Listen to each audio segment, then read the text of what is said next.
दोस्तों, इस समय हमारे बहुत से धान गबोट की अवस्था में आ गए हैं और कुछ में तो बालियां निकलनी शुरू हो गई हैं। और इस समय हमारे किसान भाई सोचते हैं कि इसमें पोटास की पूर्ति कैसे करें, अर्थात इसमें एनपीके 0050 लगाएं या एनपीके 05234 लगाएं।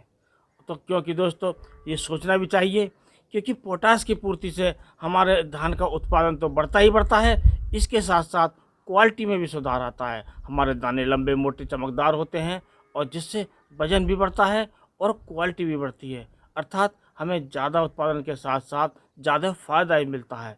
और शुरू करने से आपसे अनुरोध करेंगे, यदि आप चैनल पर नए हैं तो चैनल को सब्सक्राइब कर लें, वीडियो को लाइक कर दोस्तों में शेयर करें और बेल आइकन के बटन को ऑल पर सेलेक्ट कर लें। तो दोस्तों, इस समय हमारे धान जो गबोट की अवस्था में चल रहे हैं या फिर बालियां निकलनी शुरू हो गई हैं, तो इस समय हमें पोटास की पूर्ति ज़रूरी करनी चाहिए।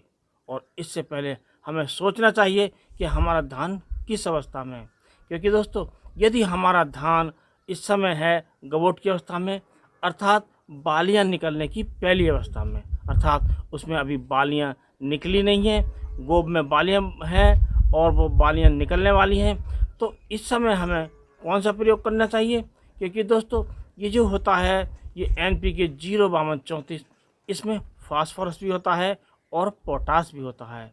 और इस समय हमारे धान को आवश्यकता होती है, पोटास से ज़्यादा आवश्यकता होती है फास्फोरस की, जो गबोट की अवस्था में है, अर्थात जिनमें बालियां नहीं निकली हैं।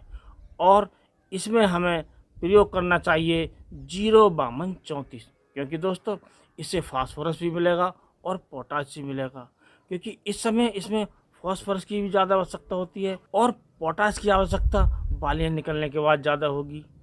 तो दोस्तों इसमें हमें प्रयोग करना चाहिए 05234, क्योंकि दोस्तों जो फास्फोरस होती है उससे जड़ों का भी विकास होता है, तने का भी विकास होता है और इसके साथ साथ हमारे पूरे पौधे का विकास होता है।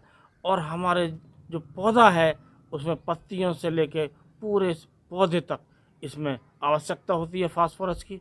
और इससे हमारी जो बालियां हैं वो लंबी निकलेंगी और ज़्यादा निकलेंगी।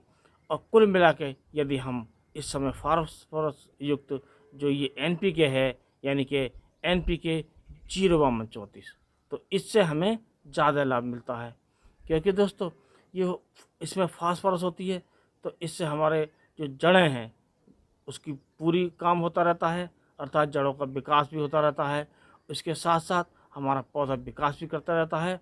और इसके बाद बात आती है जब हम प्रयोग करते हैं जो एनपीके 0050, क्योंकि एनपीके 0050 हमें प्रयोग करना चाहिए जब हमारी बालियां निकल आई हों, अर्थात या तो हमारी बालियां पूरी तरह से निकलनी शुरू हो गई हों या हमारी बालियां निकल आई हों, क्योंकि दोस्तों उस समय हमें उसमें आवश्यकता होती है ज़्यादा पोटास की। और पोटास की पूर्ति होने से हमारी जो दाने हैं वो मोटे मोटे पड़ते हैं और ज़्यादा पड़ते हैं और उनमें चमक भी ज़्यादा होती है। और जो हमारे जो नीचे के जो दाने होते हैं उनमें भी उसमें भराव अच्छा होता है, अर्थात हमें ज़्यादा पैदावार मिलती है। और दोस्तों जी पोटास है, इसमें जो सबसे बड़ा जो फ़ायदा है वो ये होता है, क्योंकि जब हम पोटास की पूर्ति करते हैं तो हम यही नहीं कि उससे धानों का भराव होता है या हमारे दाने मोटे बनते हैं या चमकदार बनते हैं, ये जो ट्रांसपोर्ट का भी काम करता है। ट्रांसपोर्ट से मेरा मतलब है हमारे जब पौधों में जो फोटोसिंथेसिस की क्रिया होती है उसमें भोजन बनता है, उसमें कार्बोहाइड्रेट बनता है, उसमें जो शुगर की मात्रा बनती है। यदि ये मात्रा पौधों में बने और पौधों में ही रह जाए तो उससे क्या फ़ायदा है, जब तक दानों में नहीं जाए। इसी प्रकार हमारा जो गन्ना होता है उसमें भी ये लागू होता है। यदि हमारे गन्ने की पत्तियों में शुगर बने और उनमें ही इकट्ठी होती रहे तो हमें क्या फ़ायदा है?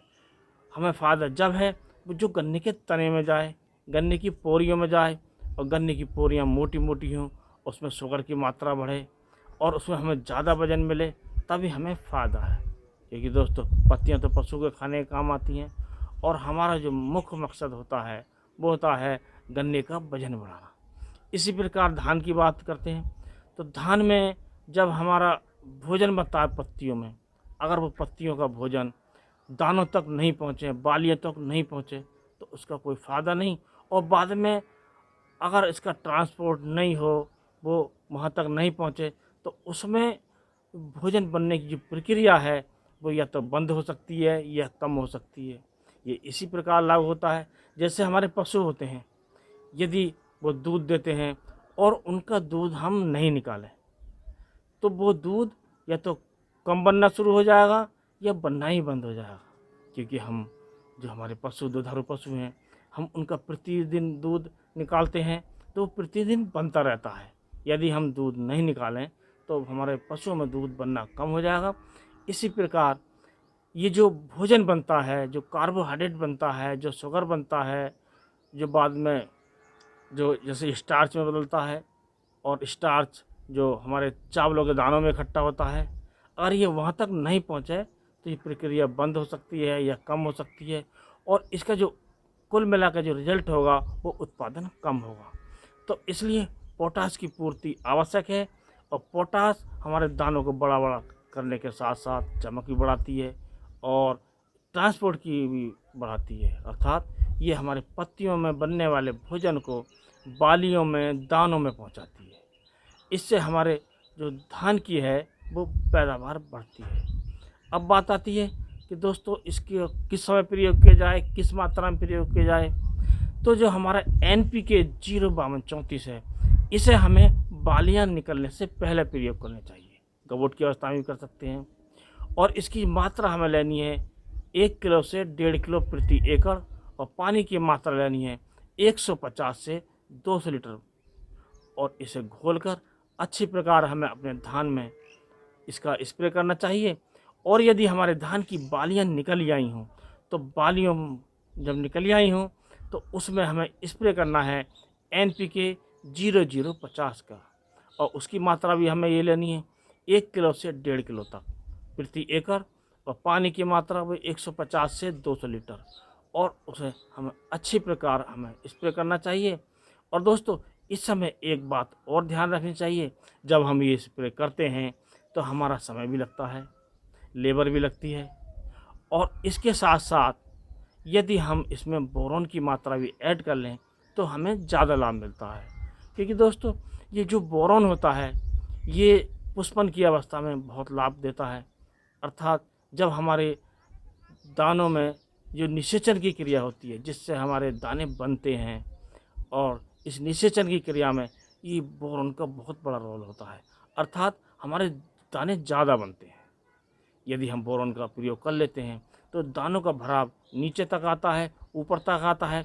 कुल मिलाकर जो हमारे एक बाली से मिलने वाली जो दानों की संख्या है वो बढ़ती है, जिसका अंतिम जो परिणाम होता है वो होता है ज़्यादा उत्पादन। तो हमें इसमें प्रयोग कर लेना चाहिए बोरोन, और बोरोन की मात्रा हमें 150 ग्राम से लेकर हम 250 ग्राम तक प्रयोग कर सकते हैं। तो दोस्तों इस प्रकार हम ज़्यादा मात्रा में या ज़्यादा अच्छी क्वालिटी में हम धान चाहते हैं, तो इन बातों का हमें ध्यान रखना है, और इस प्रकार हम ज़्यादा उत्पादन ले सकते हैं। तो दोस्तों आज के वीडियो में बस इतना ही। अगले वीडियो में किसी नए टॉपिक के साथ फिर मिलेंगे। तब तक के लिए नमस्कार।